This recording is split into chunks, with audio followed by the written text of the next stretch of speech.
Today is April 30th, and we are revealing the winners of the Jane Addams Children's Book Award for 2018. My name is Heather Palmer, and I am the chair of this year's award committee. The Jane Addams Children's Book Award began acknowledging books in 1953 and has continued this tradition annually ever since. Books celebrated by the award reflect the values of its namesake, Jane Addams, its founder, the Women's International League for Peace and Freedom, and its sponsor, the Jane Addams Peace Association. The criteria for the Addams Award are as timely today as when the award began honoring the life and work of Jane Addams 66 years ago. The winners and honor books excel in literary and visual artistry and effectively engage children between the ages of 5 and 14 in thinking about peace, social justice, global community, and equity for all people. The books tell stories that help children understand that peace is a process. Peace and social justice go hand in hand, and that without power and equality for women, there can be no peace. The books must be published in the United States or Canada in the calendar year preceding the award year, but they may be any length, genre, or format. And now, for the reveal. The winner of the 2018 Jane Addams Children's Book Award in the Books for Younger Children category is Malala's Magic Pencil, written by Malala Yousafzai, illustrated by Kara Skoe, and published by Little Brown Books for Young Readers, an imprint of Hachette. Malala's Magic Pencil begins Malala's life story with a dream. She wishes for a magic pencil that will draw her heart's desires, a lock on her door, an extra hour in bed, a new ball. When she sees a girl her age working in the city dump, her intentions for that magic pencil become serious. After powerful armed men prevent some girls from attending school, she knows that dreaming for a magic pencil is not enough. She picks up a real pencil and writes about her life in Pakistan. Her words gain international attention and at the same time the attention of dangerous men who brutally attack her school bus in an attempt to silence her. Malala's courageous words rally millions around the globe who join her campaign for women's rights, equality, and education. Illustrations of her dreams glisten with gold and partner with lyrical text affirming Malala's words, "One child, one teacher, one book, and one pen can change the world." We selected one honor book for younger children.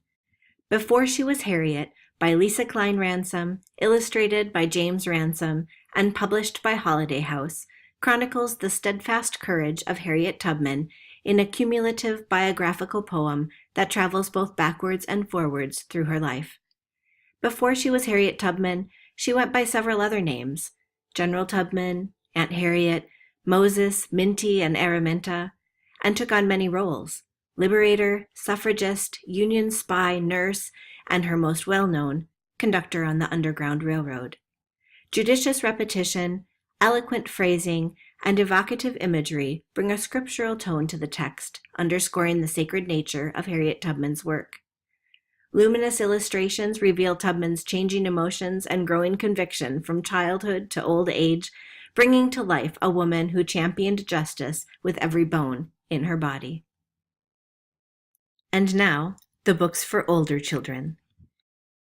The Enemy, Detroit 1954, written by Sarah Holbrook and published by Calkins Creek, an imprint of Boyd's Mills Press, is the winner in the Books for Older Children category. The Enemy is an intimate, textured historical novel set at the peak of McCarthyism.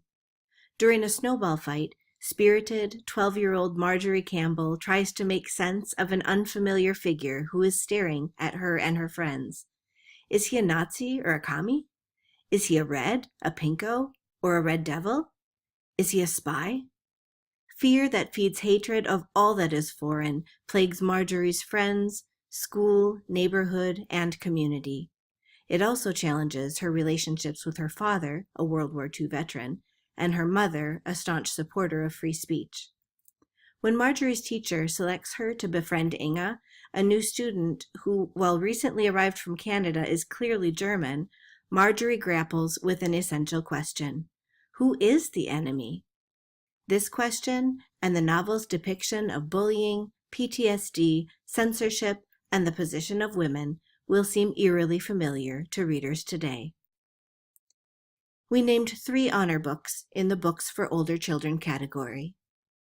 Fred Korematsu Speaks Up by Laura Atkins and Stan Yogi, illustrated by Yutaka Hulett, and published by Heyday, reveals the depth and scope of anti-immigrant discrimination in a particularly bleak period of U.S. history. A fusion of free verse poetry, Japanese-American artwork, short narratives, timelines, and historical photographs tells the story of Fred Korematsu and his family, who are imprisoned in Japanese-American internment camps. Placing the family's experience within a continuing history of discrimination against many groups in the United States, the varied primary source documents highlight Japanese-American creative talents and contributions.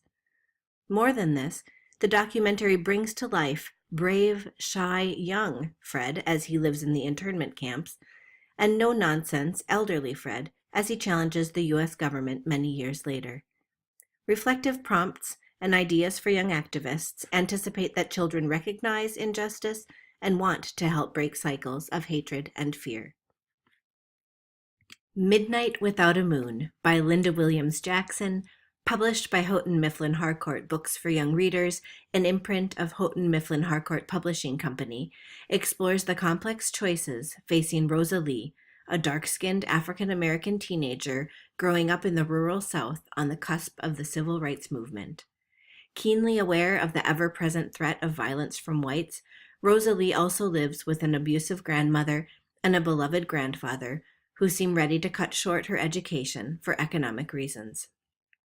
Rosa Lee longs to join her mother and her aunts in the North. The murder of Emmett Till heightens her compelling desire to leave, while her attachment to family, especially her younger brother and her grandfather, equates migration akin to abandonment. This poignant novel exposes the personal, heartbreaking costs exacted from those who chose to leave the South during the Great Migration. Piecing Me Together by Renee Watson, published by Bloomsbury Children's Books, an imprint of Bloomsbury Publishing, introduces bright, artistic, confused, and endearing Jade as she navigates the multiple milieu of her teenage life. Living in a primarily Black and poor neighborhood, Jade attends a fancy prep school. There, both her race and her poverty lead to alienation until she meets Sam, a white girl who lives in an adjacent working poor neighborhood. Together, they travel the bus back and forth to school, but Sam doesn't understand the small and large ways Jade faces racial oppression. Jade's mentor, Maxine, an upper-middle-class African-American who attended the same prep school, understands racism, but is blind to her own condescension concerning class.